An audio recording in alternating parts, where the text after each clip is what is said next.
네, 수요일 밤 나오신 여러분들 주의 이름으로 축복합니다. 우리 옆사 인사합시다. 반갑습니다. 인사합시다.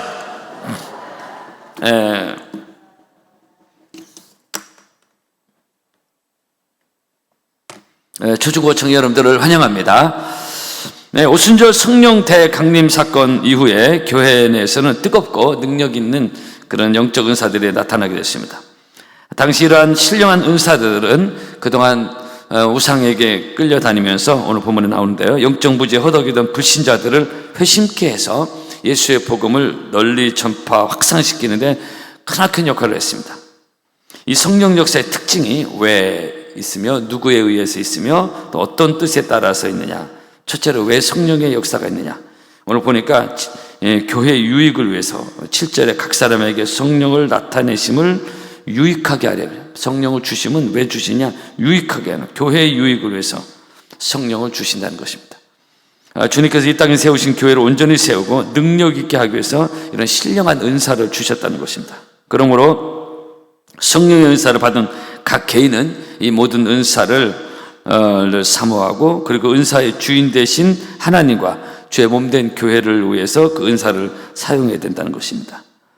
옛날 성령의 역사 강했던 7, 80년대는 정말로 은사가 많이 나타났습니다. 저희들도 마찬가지고, 그래서 은사가 나타났을 때 이것을 개인적으로 어떤 이익을 또는 자기 영광을 위해서 은사가 쓰여지면 안 된다는 것을 오늘 본문에서 말씀하고 있는 것입니다. 그래서 교회 유익을 위해서 은사가 사용돼야 된다. 그래서 은사를 주신 본래적 의미가 훼손되면 안 된다는 것이죠. 이것은 마치 손만을 위해서 존재하지 않고 온몸을 위해서 존재하는 것과 같은 논리라고 볼 수 있습니다. 그래서 우리가 이 부분을 분명히 알고, 우리가 은사가 잘못 사용하지 않도록 우리는 늘 영적으로 깨어야 되는데요, 성령의 은사는 어느 면에서 두 가지로 나누어집니다. 겉으로 드러나는 은사가 있고, 이미 옛날에 은사를 경험한 분들이 그렇게 많이 있습니다. 겉으로 막 드러나는 은사가 있어요. 막 방언과 치유와 이런 거요, 그 능력 행함과 또 예언, 이런 게 있습니다. 그 내적으로 숨겨진 은사가 또 하나 있습니다. 이것은 가르침이나 이런 건데, 이건 내적으로 숨겨진 말씀의 은사 같은 거, 이것이 겉으로 확 드러나는 은사는 아닌데, 그러나 좀 전에 말씀드린 방언이라든가 치유 역사라든가 이런 것도 막 직접적으로 나타나는 역사였고, 7, 80년대 한국교회 막 부흥으로 막 치달았던 결정적인 이유 중에 성령의 역사였습니다. 초대교회도 마찬가지고, 이세 한국교회가 많이 주춤하는 이유는 뭐지? 은사가 이제 젊은 사람 생소한 얘기예요, 지금.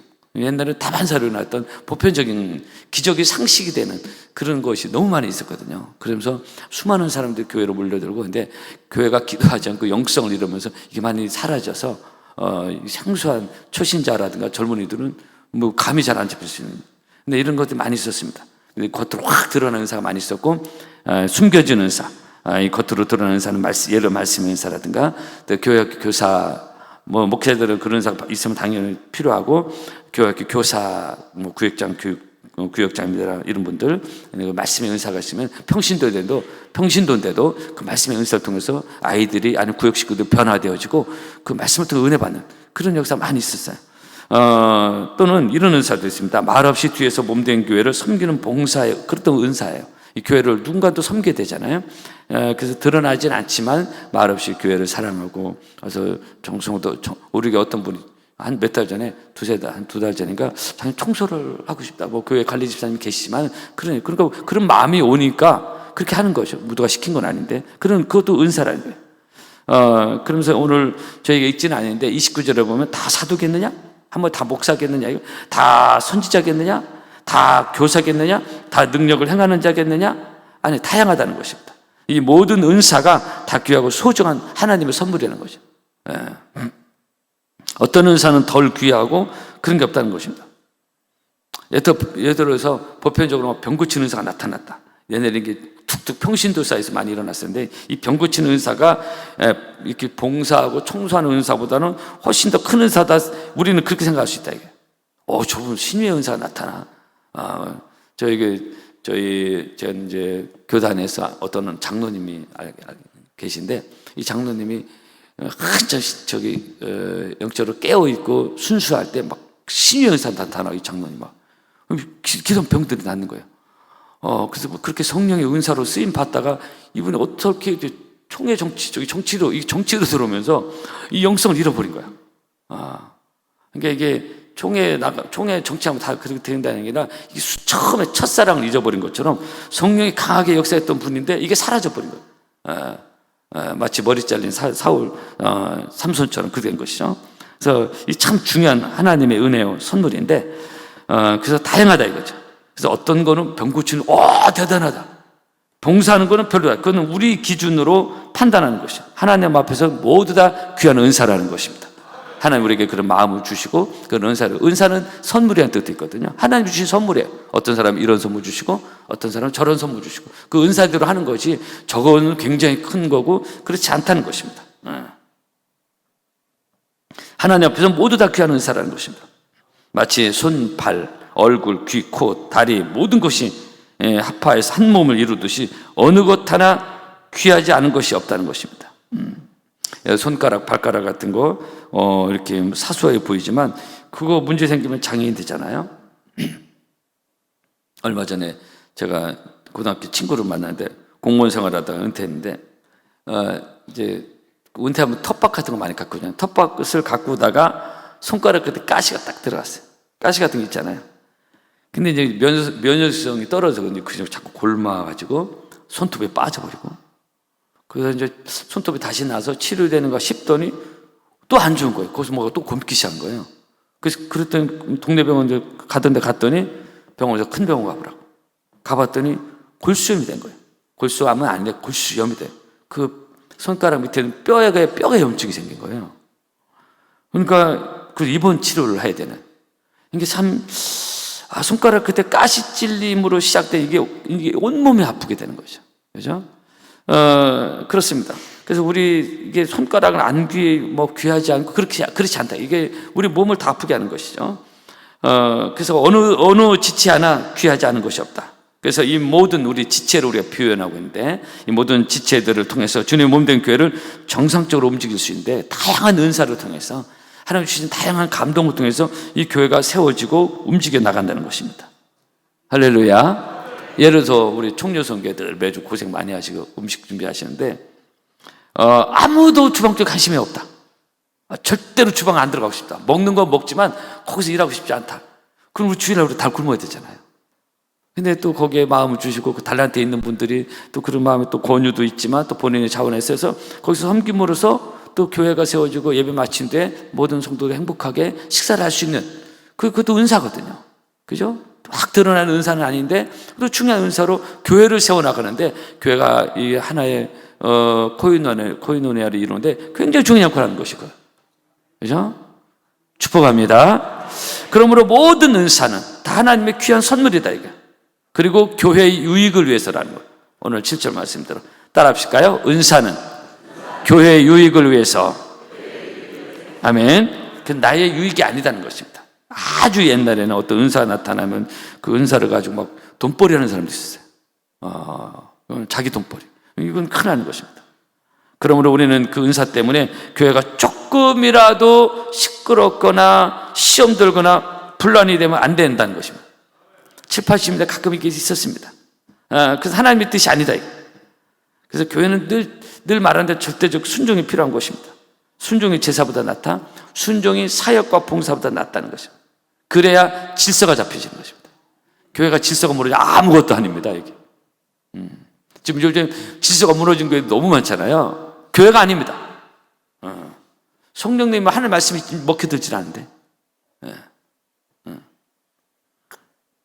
영적 질서가 중요합니다. 온 우주 천지 만물이 막 하나님 놀라운 질서대로 1.1획 차고도 없이 돌아가고 있잖아요. 교회는 더더욱 마찬가지입니다. 그래서 이 교회는 충성과 봉사 열심히 섬기는 아주 귀한 은사인데, 더 중요한 것은 질서고 영적 질서인 것입니다. 이 순종에서 이루어지는데, 왜냐하면 어떤 강한 의사가 나타나면 목회자 말도 안 듣고 내가 더 능력이 나타난다 그런 게 있었거든요. 그럼 질서를 어지럽힌 거예요.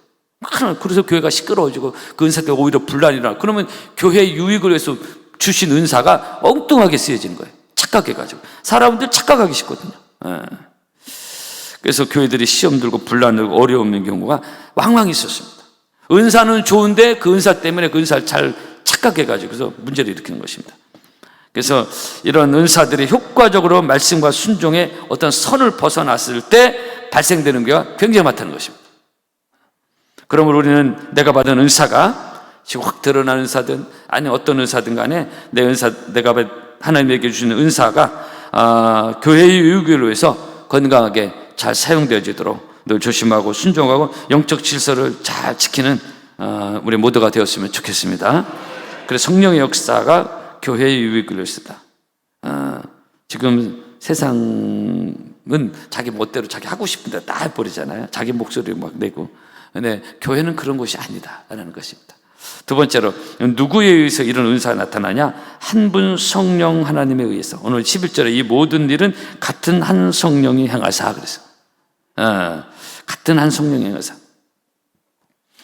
4절에 보면 은사는 여러 가지나 성령을 갖고 8절에 같은 성령을 따라. 한번 따라 보실까요? 같은 성령을 따라. 다 같은 거예요. 누구는 세고 그게 아니라 누구는 귀하고 아니라 같은 성령을 따라 9절 한 성령으로 그 에베소 4장에 보면은 몸이 하나요 성령이 하나이니 주도 한 분이요 믿음도 하나요 세례도 하나요 하나님은 한 분이시다. 요한복음 10장에 30절에 예수님이 하신 말씀 나와 아버지는 하나이니라. 그래서 교회는 영적 질서 속에 하나가 되는 것이 너무 중요합니다. 나만 독부장 확 삐져나와서 그건 이 교회를 잘 모르고 이해를 못하는 거예요. 잘 몰라서 그런 겁니다. 특별히 이 시대 젊은 세대들은 그게 자연스 문화가 돼버렸어요. 내 기질하면 확 그냥 튕겨 막 할 말 다 해버려. 교회의 어떤 원리를 잘 몰라서 그런 겁니다. 세상 방식 교회 들으면 안 돼요. 오늘 몸이 하나예요. 성령이 하나예요. 같은 성령 안에서 하나가 되라 그랬잖아요. 그러므로 성령의 역사가 강하게 우리가 임할수록 우리는 더욱더 서로 깊이 하나가 되는 기쁨을 우리가 누릴 수가 있는 것입니다. 성령 안에 하나가 될 때 기쁨을 누리는 거예요. 분란하고 싸우고 거기 무슨 기쁨이 있겠습니까? 거기 무슨 행복이 있겠습니까? 거기 무슨 은혜가 있겠습니까? 그죠? 여러분 성령 충만했던 초대교회가 날마다 마음을 같이 해서 성전에 모이는 기쁨을 누렸듯이 우리도 또 성령 안에서 하나됨을 누리는 기쁨의 공동체 우리 파남교회 되었으면 좋겠습니다. 그래서 초대교회는 마음을 같이 해 성령이 강하게 역사하는 곳에 나타나는 현상 중에 하나가 마음을 같이하여 성전에 모이기를 힘썼다 그랬어요. 요즘은 성령이 약하니까 지멋대로 마음이 흩어져서 따로따로 노는 이렇게 돼버렸어요. 근데 원래 성경은 성령이 강하게 역사하면서 다 같이 마음을 같이하여 이렇게. 그래서 얼마나 기쁨의 공동체였는지 몰라요. 이 초대교회 성령의 하나됨은 결국 당시에 대단했던 로마라는 견고한 여리고성을 무너뜨린 것입니다. 그리고 로마의 기독교가 국교가 되는 것이고, 이 견고한 여리고성을 무너뜨리는데 그 여리고성을 돌 때 하나님이 여호수아를 통해 주신 특별한 명령이 있었습니다. 제가 한두 번 말씀을 드렸고요. 이게 영적으로 적용될 수 있는데 여호수아 6장에 보면 너희 입에서 아무 말도 하지 말라 하는 특별한 하나님의 명령이 있었습니다. 우리가 이건 잘 오해하지 않고 이해하고 들을 필요가 있습니다. 너희 입에서 아무 말도 하지 말라. 여리고성 견고한 여리고성 무너뜨릴 때 주신 특별한 명령이라고 했죠. 너희 입에서 아무 말도 하지 말라. 여리고성을 돌 때 그 성 무너뜨리려고 돌 때 아무 소리도 내지 마라. 이것은 매우 의미가 있는 하나님의 명령이었다겠죠. 하나됨의 공동체가 어떻게 나가야 되는지 오늘 성령 안에서 이것들 구약도 동일하게 적용되는 것입니다. 만약에 그냥 여리고성 돌 때 그냥 떠들게 놔둬 봅시다. 가까운다닐 겁니다. 그렇죠? 아니 여리고성 이렇게 돈다고 무너져? 여호수아 목사님 문제 있는 거 아니야? 별의별 자기 생각 만약에 그냥 다 얘기게 다 떠들게 놔뒀으면 제대로 돌았을까요? 돌았을까요? 네? 엉망진창했을 겁니다. 네? 돌자는 사람도 있을 거야. 그래 돌아야 된다. 여호수아 목사님 말씀했으니까 이거 아니다 때려치자. 매우 혼란스러웠어요. 그들이 하나에서 여리고성을 영적 집중해서 돌아야 그 하나님 역사하시는데 하나님 역사는 그런 게 많거든요. 특히 큰 역사는. 근데 탁 터져가지고 취할 말 다 하고 하면은 자기 생각이 다 있는데 이게 돌겠냐 이게. 막 오합지졸했을 겁니다. 도는 사람 가는 사람 엉망이었을 거예요 이게 지금. 그죠? 그러니까 그 하나님 다 아시고 우리의 죄성과 그 기질을 아시고 너희 입에서 아무 말 하지 말라. 특별히 교회에서 어떤 일을 행할 때 어떤 큰 하나님의 역사는 이게 중요해. 너희는 가만히 있어. 내가 하나님 됨을 알지어다. 그 홍해를 갈릴 때도 그 사건이 있었고 여리고성도 마찬가지고 시편에도 너희는 가만히 있어. 내가 너희는 아무 소리 말고 그냥 따라와라. 그런 뜻이 아니에요. 영적으로 잘 이해될 부분입니다. 이게 지금. 근데 요즘 교회는 이게 많이 사라졌습니다. 많이 사라졌어요. 그래서 하나의 집중됨이 사라지고 역사가 일어나지 않는 것입니다. 다 자기 할 말도 하는 거예요. 하나됨을 해친 아주 나쁜 것이 불필요한 말이고 불필요한 디스. 저희 교회에게 전혀 유익이 되지 않는 말로 자꾸 했었고. 그는 그렇게 되면 교회가 하나됨에 문제가 될 수 있는 것이. 그래서 여리고성을 점령할 때 그 특별한 명령 하나님 주신 겁니다. 이거 성경 그대로 제가 말씀드리는 거예요. 특별히 큰 하나님의 역사, 이게 아주 중요합니다. 그래서 그들의 말씀에 똑같이 이해는 안 되는데 말씀대로 순종하면서 여리고성을 뒀을 때 하나님이 그 하나님이 역사하셔서 그 성을 무너뜨리잖아요. 하나님이 여리고성 무너뜨리는 겁니다. 내가 이런저런 말을 해가지고 그런 게 아니에요. 그래서 너희는 가만히 있어. 내가 하나님 됨을 알지어다. 그럴 때 하나님이 일하셔서 하나님이 역사하셔서 그래서 우리 길이 참고 묵묵히 주를 따라가리라. 이 죄는 이 시대는 참 쉬운 얘기는 아닌데 길이 참고 묵묵히 주를 따라가는 이 믿음 생활이 아주 중요한 때입니다. 입을 다물고 벳세메스로 가던 소처럼 걸어갈 때 거기서 하나님의 뜻이 이루어지는 것입니다. 그래서 우리는 늘 이 교회의 하나됨을 늘 지키고 또 하나됨을 깨는 어떤 부정적인 것은 잘 차단해서 이 하나됨을 서로가 지켜나갈 때 여기서 성령의 역사가 강하게 나타나고 그것이 초대교회가 누린 은혜와 축복인 것입니다. 우리는 초대교회로 가야 되지 이 시대의 사람들의 가치관과 그런 걸 따라가면 안 돼요. 이 시대의 문화가 다 진리가 아닙니다. 그런 게 너무 점점 더 많아지고 있어요. 저희 청년들 때 가끔 이 얘기를 합니다. 청년들이 만들어내는 문화가 다 옳은 게 아니다.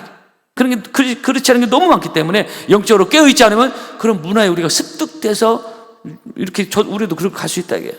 마치 우리가 유교문화에 이렇게 저절로 습득해서 가듯이 똑같습니다. 그래서 우리 영적으로 깨어있어서 이 하나됨을 힘써 지키는 그래서 성령의 강하게 역사하는 우리 파남교회 되었으면 좋겠습니다. 아주 중요합니다. 이 성령이 하나 돼서 해야 여기서 역사가 일어날 때 그 영적인 유익을 우리가 누리는 것이지 흩어지면 아무것도 아니에요. 그죠? 우리가 애쓰고 교회를 섬기는 보람이 안 나타날 수 있다. 이게 열매가 없을 수 있다 이겁니다.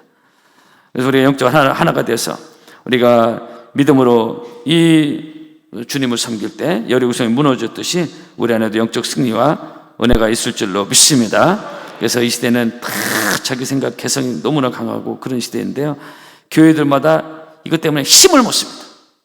힘을 못 써요. 어떻게 이게 100이면 1000이면 다 생각이 되는데 이거 어떻게 이걸 하나가 될 수 있냐 이게. 다 영적 분열과 하나가 안 되니까 힘을 못 쓰는 거예요. 그죠? 그래서 교회가 이 시대에 아주 그냥 밥이 되고 있습니다. 적전 분열이에요. 이 시대는 이런 시대로 가고 있지만 우리는 영적으로 깨어서 모든 은사는 한 분 성령 하나님에 의해서 이루어지고 있다는 것. 그래서 우리 한 분 성령님 안에서 하나가 되어지는 우리 파남교회 되어서 끝까지 건강하게 쓰임받는 저와 여러분 우리 파남교회 되었으면 좋겠습니다. 마지막 세 번째입니다. 그렇다면 어떤 뜻에 따라서 누구의 뜻에 따라서 우리들의 뜻? 제가 이거 자주 말씀드리잖아요. 우리들의 뜻이 중요해? 사람들의 여론이냐? 사람의 생각이냐? 착각하기 쉬운 시대이시게요. 오늘 11절에 보니까 그의 뜻대로 하나님의 뜻대로 한번 따라 하실까요? 하나님의 뜻대로. 그러니까 어떤 사람에게는 이런 은사가 있고 어떤 사람은 저런 은사가 있고 다양한데 이것은 절대적인 하나님의 주권하에 하나님의 뜻에 따라 그의 뜻대로 주신다는 것입니다. 그래서 그런 은사가 있고 없고가 우리의 판단 기준이 되어서는 안 된다는 것입니다. 예를 들어 고 한경직 목사님 서울 영락교회 한국교회 목사님 중에 아주 전무후무로 최고로 존경받는 목사님이 한경직 목사 아닙니까? 어떤 분은 교회는 엄청나게 크고 그 교회는 대단한 교회를 이뤘지만 사회적으로는 존경을 못 받는 경우도 있잖아요. 근데 한경직 목사는 영락교회가 엄청 컸지만 또 사회적으로 굉장히 존경받는 목사님이 한경직 목사님 아니었습니까? 일반인들 중에서도 인정했던 분입니다. 근데 이 한경직 목사님이 5만 명 모이는 엄청난 영락교회 대표적 한국교회였습니다, 사실. 지금은 이제 명성교회나 또 많은 세대된 교 많이 생겼지만은 이 한경직 영락교회는 우리 교회 우리나라 대표하는 그런 교회였어요. 근데 이 한경정 목사님이 방언을 못 하셨습니다. 그 당시 60년, 70년, 80년대는 방언이 너무나 강하게 많이 나타나서 그냥 중학생, 초등학생, 동네 개들도 기도원과 은혜 방언한다는 정도로 흔하게 방언이 나타났던 방언입니다. 굉장히 성령의 역사가 강하게 나타날 때 방언이 많이 나타나거든요. 근데 그 엄청난 그 한국교회 대표는 목사님 방언을 못 하시다. 성령의 각종 활발한 은사와 역사가 이분 사이에 나타나진 않았습니다. 은사가 나타나지 않았어요. 그렇다고 에이 한경정 목사님 방언도 못하고 능력도 없네 이렇게 하면 안 된다는 것입니다. 그런 것을 은사로 이 한경정 목사님은 평가하고 판단해서 안 되는 것입니다. 그분은 말씀을 잘 전하는 은사가 있었어요. 그렇죠? 이미 1930년대 미국으로 건너와서 그냥 프린스턴 대학에서 공부도 하셨고, 그렇죠? 말씀을 깊이 전하는 은사가 있었어요. 그러니까 그 하나님이 주권하에 그런 은사를 또 주신 거예요. 확 드러난 은사는 아니에요. 근데 7, 80년대 너무나 강한 은사가 나타났기 때문에 일부에서 한경정 목사는 방언도 못한다. 그런 것으로 판단해서는 안 된다는 것입니다. 그래서 우리는 하나님의 뜻에 따라 각자에게 주신 목회자에도 마찬가지고 평신도 마찬가지 각자 주신 은사를 잘 감당하고 하나님의 뜻이 이루어지는 우리의 신앙생활 되었으면 좋겠습니다. 고린도서 12장입니다. 성령은 모든 것 곧 하나님의 깊은 것이라 통달한다고 했어요. 그러니까 성령의 임재를 자꾸 경험해야 하나님의 뜻을 알 수 있고, 왜냐하면 성령은 모든 것 하나님의 깊은 것이라도 통달하기 때문에 성령의 은사가 나타나든 안 나타나든 성령의 임재를 자꾸 경험해야 하나님의 뜻을 알 수 있고 감동을 받을 수가 있고 하나님의 뜻을 따라갈 수가 있다는 것입니다.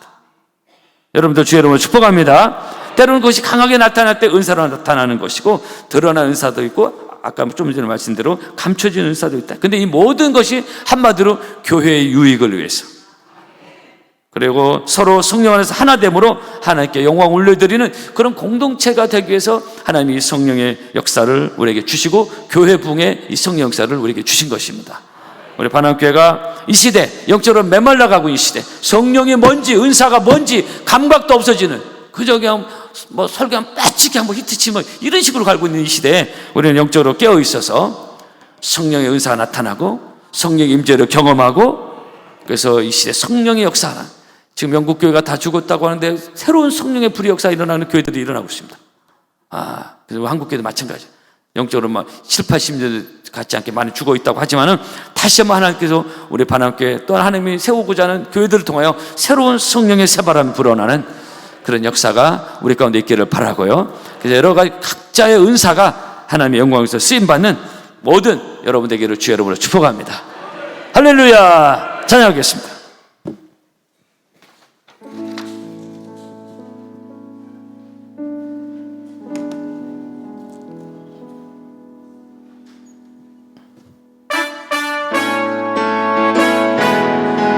우리 힘차게 박수하며 소리 안 내면 찬양합시다.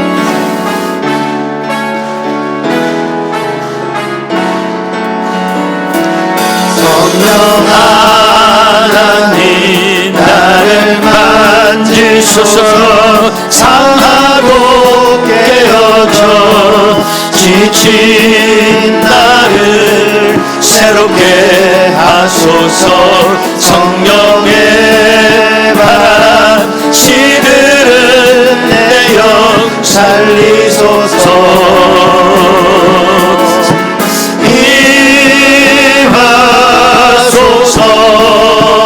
성령 하나님이시여, 성령 하나님이시여, 지금 이곳에 임하소서. 바람처럼 불처럼 성령이여 임하소서. 성령 하나님 이 땅 고치소서. 죄악의 어둠 속 헤매는 우리 태워주소서. 성령의 불로 세상 헛된 맘 태우소서. 임하소서. 임하소서. 성령 하나님이시여 지금 이곳에 임하소서. 바람처럼 불처럼 성령이여 일절만 무더하겠습니다. 1절 성령 하나님 나를 만지소서. 성령 하나님 나를 만지소서. 상하고 깨어져 지친 나를 새롭게 하소서. 성령의 바람 시들은 내 맘 살리소서. 임하소서. 임하소서. 성령 하나님이시여 성령 하나님이시여 지금 이곳에 임하소서. 바람처럼 불처럼 성령이여 임하소서. 할렐루야. 기도하겠습니다. 오늘 말씀을 기억하며 우리 파남교회가 성령이 역사하는 교회가 되게 하여 주시옵소서.